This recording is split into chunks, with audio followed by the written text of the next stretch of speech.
নমস্কার বন্ধুরা, এই মুহূর্তে রয়েছে রাজ্যের সকল কৃষকদের জন্য সুখবর। আপনি যদি একজন কৃষক হয়ে থাকেন এবং আপনার নাম যদি পশ্চিমবঙ্গ সরকারের কৃষক বন্ধু প্রকল্পের আওতায় থাকে, তাহলে এই মুহূর্তে রয়েছে আপনাদের জন্য বিরাট সুখবর।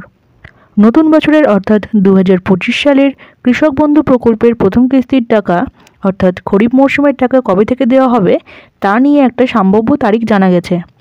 তো বন্ধুরা, সমস্ত কিছুই বলবো আজকের এই ভিডিওটির মাধ্যমে।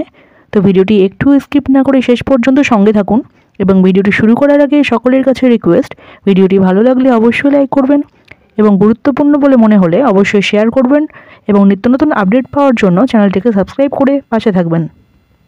2025 সালের কৃষক বন্ধু প্রকল্পের প্রথম কিস্তি খরিফ মরশুম টাকা দেওয়ার তারিখ ঘোষণা। কৃষিক্ষেত্রে আধুনিকতার ছোঁয়া, ড্রোনের মাধ্যমে জমিতে স্প্রে, মালদহে অভিনব উদ্যোগ জেলা প্রশাসনের।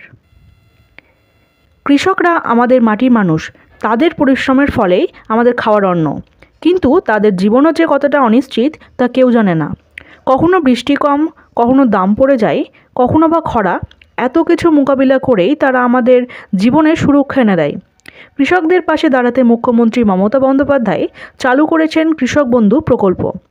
2019 সালে শুরু হওয়া এই প্রকল্পে প্রথমে বছরে 5,000 টাকা সহায়তা দেওয়া হতো, তবে 2021 সালে জুন থেকে তা বাড়িয়ে দেওয়া হয় 10,000 টাকা।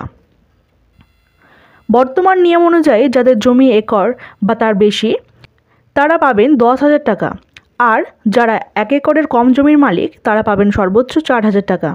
টাকা দুবার দেওয়া হয়, একবার খরিফ মরশুমে এপ্রিল থেকে সেপ্টেম্বর মাসের মধ্যে, আরেকবার রবি মরশুমে অর্থাৎ অক্টোবর থেকে মার্চ মাসের মধ্যে। এছাড়াও প্রকল্পের আরও একটি বড় সুবিধা রয়েছে, যদি কোনো কৃষক দুর্ঘটনায় মারা যান তার পরিবার পাবেন 2 লক্ষ টাকার সহায়তা। এপ্রিল মাস এলে রাজ্যের হাজার হাজার কৃষকের চোখ চলে যায় একটাই দিকে, কৃষক বন্ধু প্রকল্পের। কারণ এই সময়টাই তো চাষের শুরুর সময়। জমি তৈরির কাজ, বীজ, সার, কীটনাশক প্রতিটা ধাপে দরকার পড়ে টাকার, আর সেই টাকাটাই যোগায় কৃষক বন্ধু প্রকল্পের প্রথম কিস্তি। এই টাকা অনেকে কৃষকের কাছে শুধু সাহায্য নয়, এটা মাঠে নামার সাহস, একটা নতুন ভরসা। বিগত বছরগুলির দিকে তাকালে দেখা যায় 2021, 2022 আর 2024 সালে এই প্রকল্পের প্রথম কিস্তির টাকা কৃষকদের হাতে পৌঁছেছিল জুন মাসে।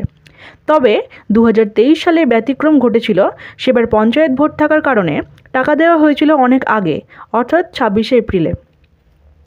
2025 সালের চাষ মরশুম আবার একেবারে ভিন্ন রকমের চ্যালেঞ্জ নিয়ে এসেছে। ডিভিসি বাঁধ থেকে হঠাৎ করে জল ছাড়া আর সময়ের আগে বৃষ্টি নেমে রাজ্যের বহু এলাকায় ফসলের ক্ষতি হয়েছে। কোথাও জমিতে জল দাঁড়িয়ে রয়েছে, কোথাও চাষ পুরোপুরি নষ্ট। অনেকে আবার নতুন করে জমি তৈরির কাজ শুরু করেছেন, ফলে খরচ বাড়ছে আগের চেয়ে অনেক বেশি। তার উপরে চিন্তার ভাঁজ আরও গভীর হয়েছে সার, ওষুধ, কীটনাশকের বাড়তে থাকা দামে। যদি কৃষক সময়মতো মানসম্মত জিনিস কিনতে না পারেন তবে ফসল কম হবে, আর লাভ তো দূরের কথা, লোকসানের আশঙ্কা বাড়বে। এই পরিস্থিতিতে কৃষক বন্ধু প্রকল্পের টাকা হয়ে উঠেছে অনেকের কাছে বাঁচার শেষ আশ্রয়। সরকারি সূত্রে খবর, এপ্রিলের শেষ সপ্তাহ থেকে টাকা দেওয়ার প্রসেসিং শুরু হতে পারে। সব কিছু ঠিকঠাক চললে মে মাসের তৃতীয় সপ্তাহে টাকা ঢুকতে পারে কৃষকদের ব্যাংক অ্যাকাউন্টে।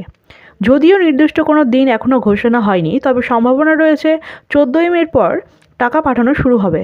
তবে নবান্নের নির্দেশ পেলেই খুব শীঘ্রই টাকা দেওয়ার কাজ শুরু হবে। এখন রাজ্যের প্রতিটি কৃষকের মনে একটাই আশা, টাকাটা যেন সময় মতো আসে, কারণ একদিন দেরি মানেই মাঠে পিছিয়ে পড়া। আর একজন প্রকৃত কৃষক জানে, সময় চাষের সবচেয়ে বড় মূলধন। কৃষিক্ষেত্রে আধুনিকতার ছোঁয়া, ড্রোনের মাধ্যমে জমিতে স্প্রে, মালদহে অভিনব উদ্যোগ জেলা প্রশাসনের। কৃষিক্ষেত্রে যুগান্তকারী পরিবর্তনের পথে এগিয়ে চলেছে মালদহ জেলা। এতদিন চাষের জমিতে কীটনাশক স্প্রে করতে কৃষকদের ঘাড়ে করে মেশিন বয়ে নিয়ে কাজ করতে দেখা যেত, যা ছিল সময় সাপেক্ষ ও পরিশ্রম সাধ্য। কিন্তু আধুনিক প্রযুক্তির ছোঁয়ায় এবার সেই দৃশ্য বদলাতে শুরু করেছে। মালদহ জেলা প্রশাসনের উদ্যোগে কৃষকদের জন্য আনা হয়েছে ড্রোন প্রযুক্তি, যার মাধ্যমে এখন অল্প সময়ে এবং কম খরচে বিশাল জমিতে কীটনাশক স্প্রে করা সম্ভব। এই প্রযুক্তি চাষে সময় বাঁচায়, খরচ কমায় এবং কার্যকারিতাও অনেক বেশি। কৃষকদের এই আধুনিক প্রযুক্তি ব্যবহারে উৎসাহিত করতেই জেলা কৃষি দপ্তর এক প্রশিক্ষণ শিবিরের আয়োজন করে। পুরাতন মালদহের ভাবুক এলাকায় অনুষ্ঠিত এই প্রশিক্ষণে কৃষি আধিকারিকরা সরাসরি মাঠে ড্রোন উড়িয়ে কৃষকদের হাতে কলমে শেখান কীভাবে এই যন্ত্র ব্যবহার করতে হয়। প্রশিক্ষণ পর্বে উপস্থিত ছিলেন মালদহের অতিরিক্ত জেলা শাসক অনিন্দ্য সরকার ও কৃষি দপ্তরের অন্যান্য উচ্চপদস্থ আধিকারিকরা। তারা জানান, এই উদ্যোগের মূল লক্ষ্য হল কৃষকদের আরও আধুনিক ও দক্ষ চাষ পদ্ধতির সঙ্গে পরিচয় করানো। প্রশিক্ষণে অংশ নেওয়া কৃষকরা অত্যন্ত খুশি। তারা জানান, ড্রোনের মাধ্যমে কীটনাশক ছড়ানো যেমন সহজ, তেমনি এটি সময় ও শ্রম দুটিই বাঁচায়। ভাবুক এলাকার অনেক কৃষকই জানিয়েছেন, এই নতুন প্রযুক্তির সংস্পর্শে এসে তারা আরও বেশি আত্মবিশ্বাসী বোধ করেছেন এবং ভবিষ্যতে কৃষিকাজে আরও বেশি করে প্রযুক্তির ব্যবহার করতে আগ্রহী। এই উদ্যোগ নিঃসন্দেহে মালদহ জেলার কৃষিতে একটি নতুন দিগন্তের সূচনা করল, যা আগামী দিনে সারা রাজ্যের কৃষকদের জন্য অনুপ্রেরণা হয়ে উঠতে পারে। তো বন্ধুরা, এই ছিল আজকের কৃষক বন্ধুর প্রকল্প নিয়ে ছোট্ট একটা আপডেট। ভিডিওটি ভালো লেগে থাকলে অবশ্যই লাইক করবেন এবং এরকম গুরুত্বপূর্ণ আপডেট পাওয়ার জন্য চ্যানেলটিকে সাবস্ক্রাইব করে পাশে থাকা বেল আইকনটি প্রেস করে রাখবেন। ভালো থাকবেন, সুস্থ থাকবেন। ধন্যবাদ।